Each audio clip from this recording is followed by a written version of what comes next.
அஸ்ஸலாமு அலைக்கும் வரஹ்மத்துல்லாஹி வபரகாத்துஹு.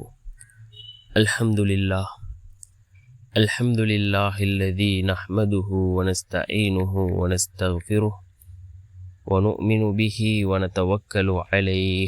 அம்மா பஅத்.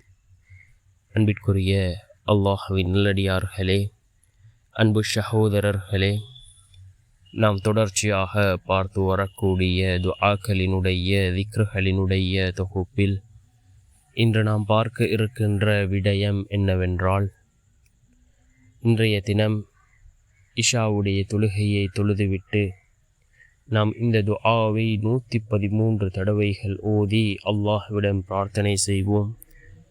நம்முடைய தேவைகளை அல்லாஹ் பூர்த்தி செய்து தருகின்றான். நம்முடைய ஆசைகள், எண்ணங்கள், இவைகளை அல்லாஹ் பூர்த்தி செய்து தருகின்றான். அப்படிப்பட்ட மிகவும் சக்தி வாய்ந்த ஒரு துஆவை தான் நாம் இன்றைய வீடியோவில் பார்க்க இருக்கின்றோம். அன்பார்ந்த சகோதரர்களே, அல்லாஹ்வின் நல்லடியார்களே, நம்முடைய தேவைகள் நிறைவேற வேண்டுமா? நாம் அல்லாஹ்விடம் கையேந்தினால் நிச்சயமாக அல்லாஹ் ஜல்ல சுப்ஹானஹு வ தஆலா நம்முடைய தேவைகளை பூர்த்தி செய்து தருகின்றான். ஒரு சஹாபி, அவருடைய தோட்டத்திற்கு தண்ணீர் தேவை. அவர் விவசாயம் செய்கிறார், அதற்கு தண்ணீர் தேவைப்படுகின்றது.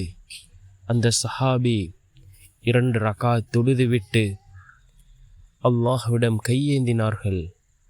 அவர்களுடைய தோட்டத்திற்கு மாத்திரம் அல்லாஹ் மலையை பொழிய வைத்தான். அதே போன்று சஹாபாக்கள், இறைநேசர்கள், இமாம்கள், நபிமார்கள், அவர்களுடைய வாழ்க்கையில் ஏதாவது ஒரு தேவை ஏற்பட்டால் அல்லாஹ்விடம் கையேந்தக்கூடியவர்களாக இருந்தார்கள். அல்லாஹ்வினுடைய உதவிகள் அவர்களுக்கு கிடைக்கும். அதே போன்று நாமும் அல்லாஹ்விடம் பிரார்த்தனை செய்வோம். நிச்சயமாக அல்லாஹ் ஜல்ல சுப்ஹானஹு வ தஆலா நம்முடைய தேவைகளையும் அல்லாஹ் பூர்த்தி செய்து தருவான். நம்முடைய எல்லா நிலைமைகளையும் அல்லாஹ் சீர்படுத்தி தருவான். யக்கீனோடு, இஹ்லாஸோடு அல்லாஹ்விடம் கேட்போம். அல்லாஹ் ஒரு போதும் நம்மை கைவிட மாட்டான். இந்த துஆ மிக முக்கியமான ஒரு துஆ.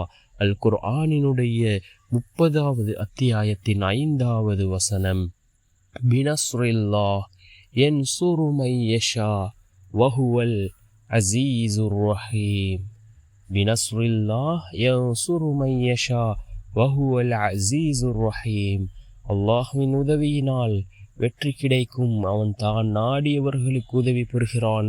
மேலும் யாவரையும் அவன் மிகைத்தவன், மிக்க கிருபையுடையவன் என்று பொருள்படக்கூடிய அல் குர்ஆனினுடைய 30வது அத்தியாயத்தின் 5வது வசனம். இந்த வசனத்தை நாம் 113 தடவைகள் ஓதி அல்லாஹ்விடம் பிரார்த்தனை செய்வோம்.